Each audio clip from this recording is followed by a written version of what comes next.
é um dos caras do YouTube que mais sabe fazer dinheiro com a plataforma, cara. Cara, eu vou falar pra você que eu aprendi a tirar leite dessa vaca. E eu tô mostrando pra qualquer idade que todo mundo tem que ganhar dinheiro, cara. Todo mundo. Então a gente cresce e nós nos formamos adultos procurando por estabilidade. Só que o que ninguém fala, e é uma coisa que liberta muito a mente das pessoas, é que pra você, na sociedade que nós vivemos, ser não bem-sucedido, porque bem-sucedido, muitas pessoas são bem-sucedidas mesmo sem ser famosas e nem ricas. Porque ser sucedido é uma coisa que também depende de cada pessoa, né? Tem gente que tá bem sucedida e muito feliz. Exatamente. Com, sei lá. Cara, eu Exato. vejo... Meu pai é uma pessoa assim. O cara com uma chacrinha no meio do nada, Meu pai é autossustentável, assim. tá Meu pai ligado? é E pra mim, essa pessoa mais bem-sucedida que existe, tá ligado? E simples, né? Sim. E aí o que acontece? A gente tem o nosso cérebro preparado para buscar a estabilidade. Então tudo que acontece fora do que é o comum, no início a gente tende a reagir muito mal. Então, por exemplo, a primeira batida de carro não, um primeiro fracasso de passar na prova da CNH gera um estresse traumatizante para muitas pessoas. Não sei se vocês sabiam, mas a maior parte dos brasileiros Eu provei, roda, foi estressante pra caralho, inclusive. tu chora, tu Não cheguei a tanto, mas fiquei puto. mas tu fica puto, tu fica triste, tu se sente um merda. Sim, Porque- fala assim, mano, pelo amor de Deus, eu sei dirigir, eu só não sei fazer baliza. Porque com 18 anos é a primeira experiência de fracasso que a maioria das pessoas experimenta. O fracasso de você fracassar na CNH. Outras pessoas já fracassaram antes, tipo rodar de ano, por exemplo. Ah, eu sou fracassado desde o prezinho, que foi quando a primeira vez que eu repeti. Exatamente. Só que o que acontece, É né? verdade, eu não tô nem zoando. Só que o que acontece? A gente tem medo de fracassar, né? E assim como nós temos medo de fracassar e a gente quer sempre estar estável, a gente não consegue aceitar coisas voláteis. Então, uma das coisas mais difíceis quando uma pessoa entra no mercado cripto é de aceitar que ela colocou 100 mil reais, que ela ficou 30 anos trabalhando em Bitcoin, comprou Bitcoin, 100 mil reais, num aporte de uma vez, e um dia depois cai 5%. Aqueles menos 5.000% que ela está enxergando na tela, ela nem realizou, ela nem entendeu que, por exemplo, se ela comprou, vamos imaginar que o Bitcoin está custando 100 mil reais, 100 mil reais, um Bitcoin inteiro. Ela não se atenta que se está valendo 95 ou 115, continua sendo um Bitcoin. Certo? Então por que ela sofre?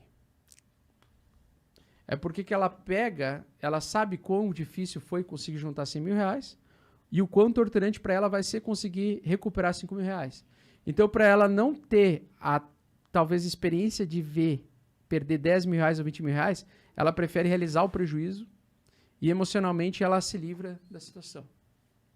Então, ela não está focando na ferramenta e no que ela representa. Ela está focando naquilo que ela está enxergando naquele momento por conta que ela não consegue lidar com a estabilidade. E aí eu posso afirmar alguma coisa para vocês. As pessoas que eu conheço que são felizes e bem-sucedidas ou nas coisas que elas querem, incluindo o meu próprio pai, são as pessoas que assumiram o risco a vida toda. E toda vez que você assume que a vida é volátil, você consegue aproveitar e se beneficiar dos momentos ruins para você se posicionar e dos momentos gloriosos para você colher.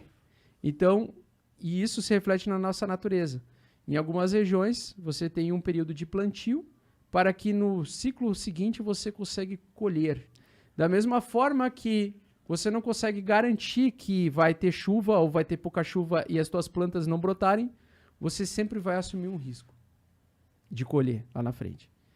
Então, o que acontece, e a minha missão na Terra, a minha mensagem que eu quero passar com o mercado cripto é: a volatilidade não é o problema, ela é a solução. Quanto mais volátil é o mercado, melhor. Se você conseguir utilizar ferramentas, eu ensino a média de 8 semanal, gratuitamente, eu ensino para qualquer pessoa. Você usar uma base matemática da cotação média em relação a 8 semanas anteriores, se o preço está sendo cotado acima dessa média, a tendência é que você valorize o seu dinheiro. É o momento em que você pode plantar e colher na frente. Quando está abaixo da média de 8, você tem uma probabilidade maior do mercado continuar perdendo valor, desvalorizando, e é um momento em que você deve se precaver, você não deve investir, você não deve se expor ao risco. Então você tem que aprender a entender que a volatilidade ela existe e você tem que tentar usar uma ferramenta para conseguir amenizar esse risco. É a mesma coisa de você diversificar a carteira, né? É a mesma coisa, quase a mesma coisa. Não, tipo, é diferente o método, mas o propósito é o mesmo. O propósito é o mesmo. Assim. Então, quando vem um cara, às vezes, um pau no cu do mercado financeiro, fala que a análise gráfica não funciona, cara, você é burro, porque a análise gráfica ela não serve para você prever o futuro com uma bola de cristal. Não é para você se tornar o Laia do Thundercats, colocar a espada justiceira no meio da testa, falar, e espada justiceira me dê a visão além do alcance. É o olho de Tandera que dá visão além do alcance. Todo mundo acha isso, né, da análise gráfica, né? Você desenha lá e você projeta. É um identificamento de padrões, né? É um identificamento de padrões. A análise gráfica é para identificar padrões repetitivos e aumentar a tua probabilidade. E essa probabilidade tem, às vezes, 80% de que dê certo pro teu caminho e 20% que dá errado. Mesmo com a probabilidade de te dar 80% de chance de dar certo, a existência dos 20% se mantém a mesma. E a probabilidade se mantém a mesma. Então, ao longo do prazo, se você usar a estratégia, dá 100 você vezes, tende a ganhar. 20 vezes vai dar merda. Então, por isso que você tem que ter um setup. E não tem como você ser lucrativo no médio e longo prazo sem um setup. Um setup é você tomar uma decisão com base no que o gráfico está te mostrando. E é isso que eu basicamente ensino diariamente para todas as pessoas que eu consigo. Porque se você consegue dominar o mercado volátil, você consegue dominar a si mesmo. E você começa a sair do papel de vítima, de que fatores externos rolam contra você, que é o que acontece muito comum quando a pessoa entra no mercado, ela fala assim, o mercado caiu, fiquei tranquilo, o mercado caiu porque eu comprei. Ou o mercado subiu porque eu vendi.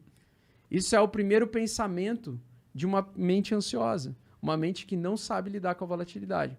Então, o grande segredo para qualquer pessoa, qualquer brasileiro ficar rico, mesmo começando com R$100, é aprender a lidar com a volatilidade, não se fazer de vítima e a entender um setup matemático que tenha uma boa exposição matemática positiva e que você consiga, ao longo do tempo, multiplicar o seu capital. E essa é a famosa média de 8 que eu ensino para a galera. Quando tu quebrou, que tu falou que tu ficou com 25 mil reais, Sim.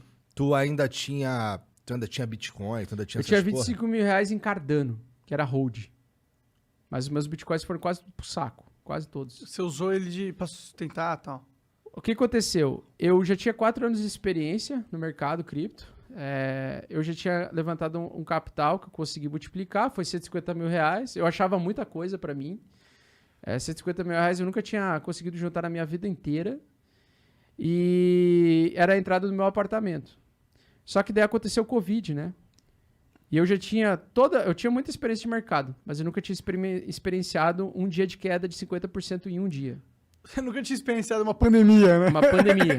Que acho que ninguém, né? E aí o que acontece?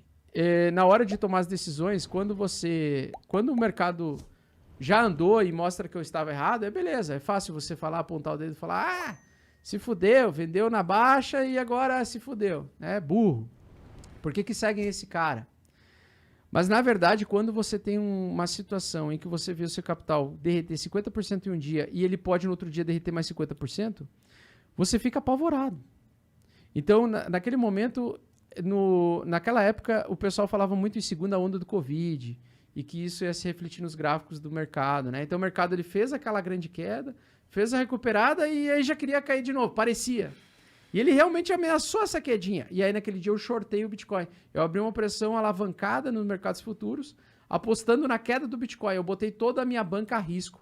Por quê? Porque se caísse realmente mais 50%, eu ia dobrar meus Bitcoins e ia estar com meus 150 mil igual. Mesmo eles desvalorizados. Certo? Eu ia ter, ao invés de ter 150 mil reais em Bitcoins que eu comprei a 3.200, eu vou... A 4 mil dólares eu vou ter 200... eu vou ter o dobro de Bitcoins valendo metade. Entendeu? Então eu vou proteger meu capital. Uhum. Então foi essa a ideia. Não, parece... se fudeu. Só que daí eu me fudi. Mas aí parece inteligente. Entendeu? Mas se fudeu. Mas me fudi. Foi gostoso demais. Pô, tu não pôde prever o mundo. Foi mal, cara. Tu não é o mago Marlin. Exatamente. Aí o que acontece? Quando você acerta muitas operações em sequência e você segue um setup... E em algum momento alguma coisa muda no teu pensamento, você modifica o teu setup e você se fode, que foi o que aconteceu. Eu saí do meu setup e me fodi. Porque aconteceu um fator que eu não esperava e eu fui, digamos assim, ludibriado pelo acontecimento, digamos assim, pelo cisne negro que a gente chama, né?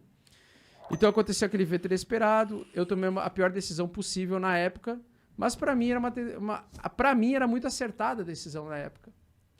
Só que o mercado ele mostra com o tempo que às vezes ele só te dá o resultado futuro. Então 4 meses depois, eu fiquei 4 meses quase sem dormir e tal. Então eu fui liquidado, perdi o dinheiro da entrada do apartamento e ia ter que sair do apartamento.